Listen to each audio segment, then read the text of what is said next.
ko dalee xam leen yàkkamti moo ko teg Marie am nga xaru tabaski sànq dégg naa la nga ne amuloo. Ibrahima di la xar bu bleu. Ibrahima lay xaar mais ndax may jox xar bu bleu maa ngi koy xaar. xar bu bleu la lay jox. alors Marie xam naa ni xar boobu man franchement bëgguma xam biir ba na muy mel en tout cas Ibrahima il est très galant mais xar bu bleu mosaguma ko gis. moo tax mu raar. waaw lépp lu raar day baax.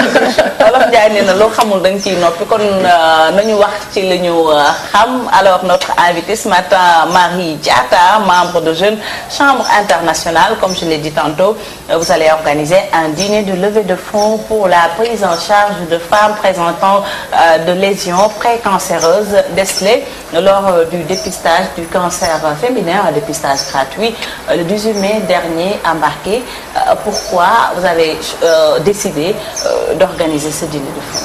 Voilà, merci de nous avoir accueillis sur ce plateau de Yeewu Leen et au nom de mon association, je vous remercie pour cet acte. J'aimerais présenter l'association. Voilà, la Jeune Chambre Internationale, c'est une organisation de jeunes citoyens actifs qui œuvrent pour des changements positifs au sein de leur communauté. Donc cette année, comme que nous avons choisi un thème comment dirais-je, l'entrepreneuriat des jeunes au service du développement durable. Quand on parle de développement durable, plusieurs aspects entrent en cause. Donc il s'agit du social, il s'agit aussi de l'économie et aussi de la santé. Donc nous avons une initiative de mettre en œuvre ce projet de dépistage de cancer gratuit du col de l'utérus et du sein à Mbacké afin d'en faire bénéficier à cette population qui est quelque part défavorisée. Donc c'est la raison pour laquelle, après avoir réalisé cette activité, des lésions précancéreuses ont été décelées et nous avons eu l'initiative de suivre cette activité par la prise en charge de ces femmes. Donc, c'est très bien d'organiser des activités, mais le plus important aujourd'hui, c'est d'assurer un suivi, le suivi. Parce que c'est des femmes qui n'ont pas les moyens. Donc, nous, avec une équipe très dynamique, nous avons tenu vraiment à en faire un défi. Aujourd'hui, c'est un défi au niveau de la Jeune Chambre. Voilà. Alors, Joséphine, un thème qui vient à son heure parce qu'on est au mois d'octobre, c'est Octobre Rose et on parle beaucoup de cancer du sein, cancer du col de l'utérus, un dépistage gratuit, la prise en charge, etc. Effectivement, moi, ce que j'aime bien, c'est que quand je vous écoute parler, le fait que vous pensiez déjà au suivi, je trouve ça très, très intéressant parce qu'en général, effectivement, il y a beaucoup d'associations, beaucoup d'organismes qui organisent des journées de dépistage et une fois que les personnes sont dépistées, elles sont laissées à elles-mêmes et le cancer coûte cher. Et quand j'ai lu un peu le document que vous nous avez envoyé, il est dit là-dedans que 15% des décès dans le monde aujourd'hui sont causés par le cancer qui dépasse maintenant le VIH-Sida, la tuberculose, le paludisme. Moi, ce que j'aimerais savoir, par contre, c'est pourquoi le choix de Mbacké et d'où est-ce que vous tirez vos fonds pour pouvoir assurer ce dépistage gratuit? D'accord. Donc, Mbacké a été choisi parce que Mbacké est aujourd'hui touchés par ce phénomène de cancer. Non seulement dans ces zones, les gens n'ont pas accès aux soins médicaux, le dépistage coûte cher. Donc nous avons choisi avec notre parrain, M. Galoba, qui nous a facilité la tâche. Lui, il est issu de la zone de Mbacké. Il nous a appuyés, il nous a vraiment aidé à ce qu'on puisse réaliser cette activité. Et 213 femmes ont pu bénéficier de ce dépistage de cancer et 9 lésions précancéreuses ont été décelées. Donc c'est un chiffre assez important. Il faut le dire, Mbacké et beaucoup de régions du Sénégal ont besoin aujourd'hui d'être dépistées, d'être prises en charge parce que le cancer fait des ravages et la femme est très ciblée vraiment. Et les fonds vous viennent d'où? Donc les fonds nous viennent de partenaires vraiment très disposés qui nous accompagnent dans toutes nos activités et j'aimerais si vous le permettez, citer un partenaire. C'est pas la peine, sinon vous allez passer service commercial. D'accord. Donc, Fati œuvre pour le service commercial. Non, je les connais, ils m'ont dit que vous là, vous travaillez derrière. Donc, en résumé, c'est pour dire que nous sommes vraiment épaulés par des gens qui sont vraiment dévoués à nous aider, à nous accompagner, afin qu'on puisse impacter dans notre communauté. Alors, Marie, 9 femmes présentant de lésions populations précancéreuses. J'imagine que la prise en charge ne doit pas être facile.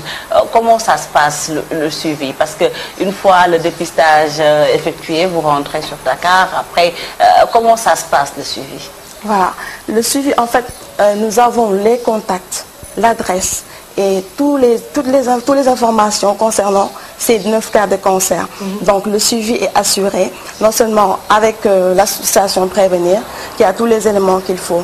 Donc, puisque nous avons leur contact, une fois que les fonds seront mis à notre disposition, nous pourrons assurer le suivi au niveau du centre Prévenir, qui se trouve à Mamelles.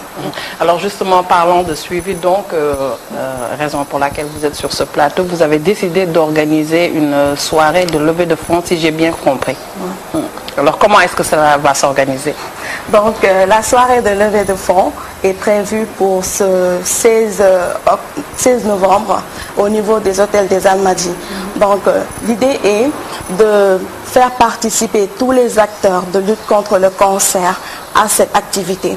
Ce sera aussi avec la participation de donateurs qui vraiment il y a des donateurs vraiment ciblés qui sont susceptibles de nous accompagner comment dirais-je, à lever les fonds nécessaires. Il y a aussi des partenaires bénévoles. Il y a aussi la participation des membres de la Jeune Chambre, parce qu'il faut le dire, ça commence d'abord par nous. Nous mettons les moyens qu'il faut pour aider au niveau interne, avant aussi de compter sur les autres. Alors, un dépistage gratuit à Mbacké, est-ce que également vous comptez le faire dans d'autres régions du Sénégal? Parce que aussi, à part Mbacké, d'autres localités sont concernées par ce phénomène, surtout les femmes issues de la zone rurale. Bien sûr, parce que nous en sommes à notre 4e édition là. Les éditions précédentes se sont faites au niveau de Dakar et c'est une première de le faire à Mbacké et nous comptons vraiment élargir cette activité au niveau des autres zones rurales. Par exemple, après ce dépistage de cancer à Mbacké, nous avons été sollicités de part et d'autre par d'autres personnes qui souhaiteraient vraiment qu'on puisse réaliser l'activité au niveau de leur zone. Donc voilà. xanaa ñu wax ko tuuti ci wolof. parce que li mu wax am na solo te yaakaar naa ne par exemple lu ñuy waxee cancer souvent effectivement col de l'utérus ak cancer du sein nga xamante ne jigéen yi ñoo koy faral am. te tamit jar nañu leen di ci sensibiliser bu baax dépistage baax na comme ni nga ko waxee sànq ak Jeune Chambre internationale mais itam leneen liñ ci yokk mooy suivi. boo xamante ne dina permettre ñu jël en charge femmes yi nga xamante ne dañ leen détecté ñu yore maladie bi boobu ma bàyyi la nga wax ci tuuti si wolof. Voilà.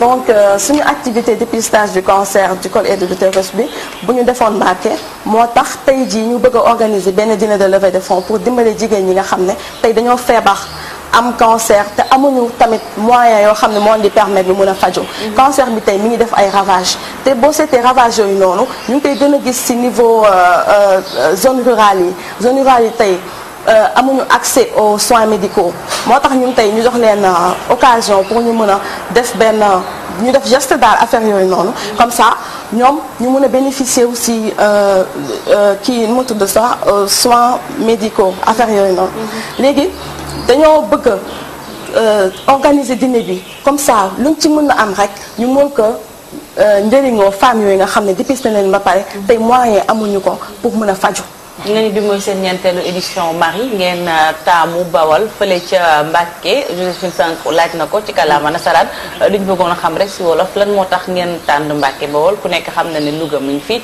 Diourbel mi ngi fi Fouta mi ngi fi donc mooy ay localités yoo xam ne ay soxna yi ngi fa mais da ngeen a taamu dem ba Mbacké ngir dépister fa cancer bi jàpp ween ak bi jàpp butitu njurukaay.